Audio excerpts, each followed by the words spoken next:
Story time about how I became a living organ donor at the age of 20.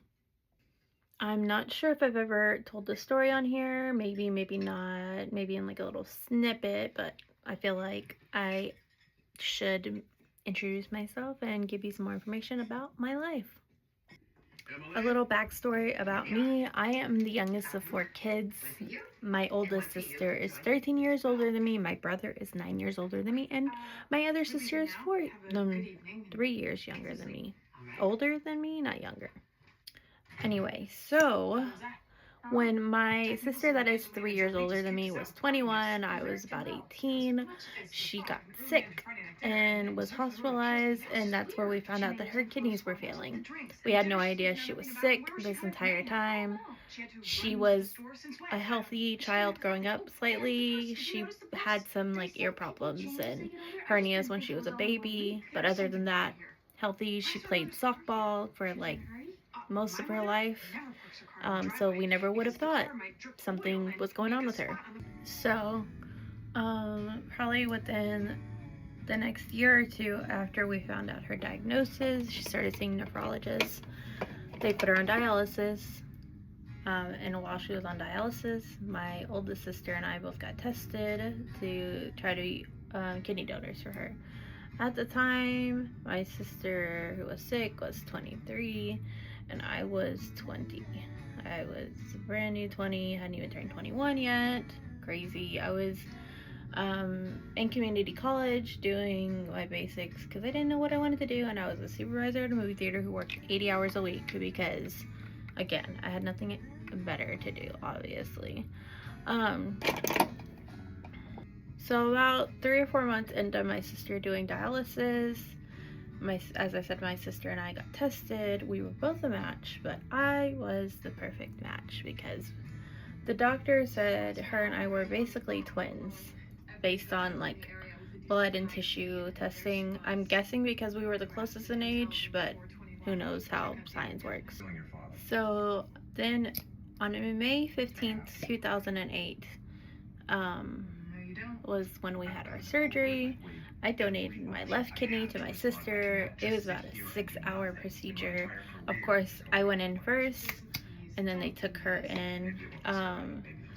If I'm being honest, I don't remember much about that time. That was my first surgery ever. I was told that I was a mess, and I was horrible to everybody. But to be fair, my first surgery ever. So the surgery was successful.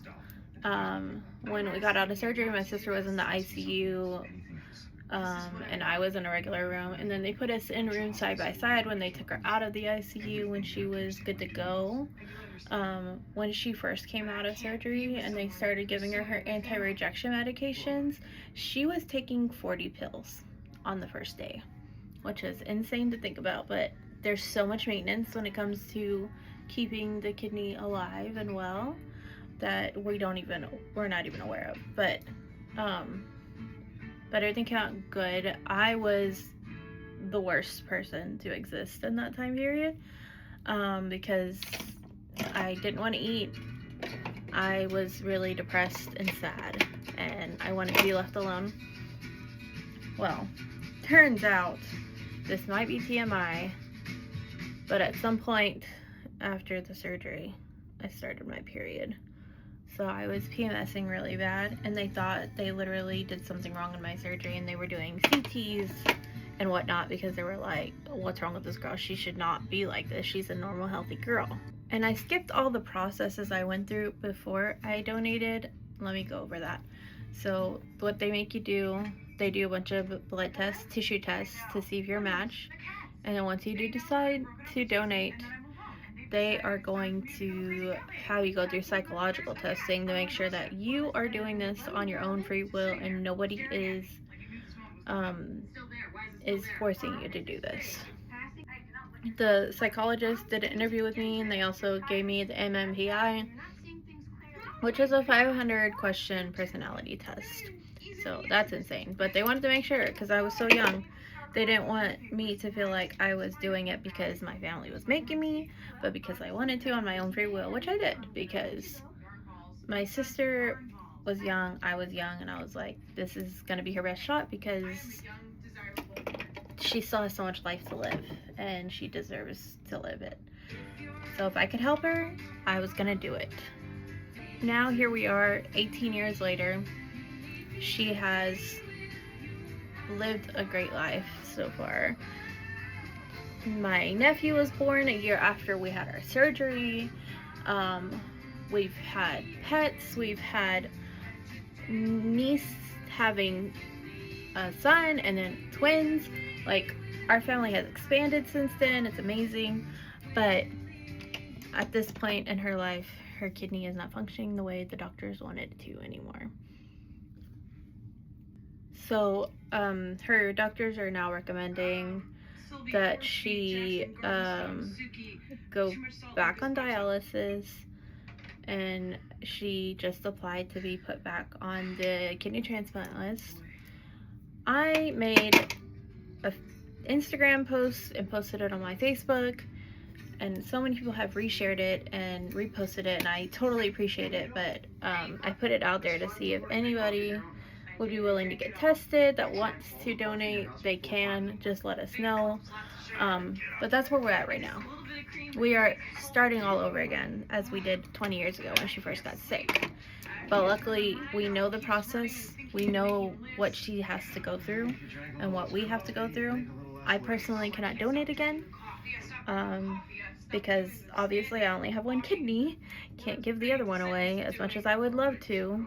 I can't. I mean, there is a way, but we're not going to talk about that because that's the joke I've been making, and my family is not very happy with that joke that I keep making about it because I have really bad dark humor. So that's a little bit about me. Probably most that I've ever shared on here. But I was 20. Like I said, I was 20 when I had the surgery. They gave me two options on my scar. I could have a cut down the middle of my stomach or a cut on my bikini line. And as a 20-year-old, I was like, oh, I don't want to put my bikini line because that's gonna hurt. So I have a scar going up my belly.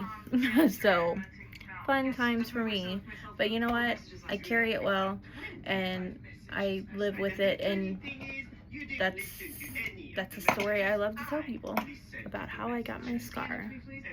So yeah, that's my story. So let me know if you want to know anything else.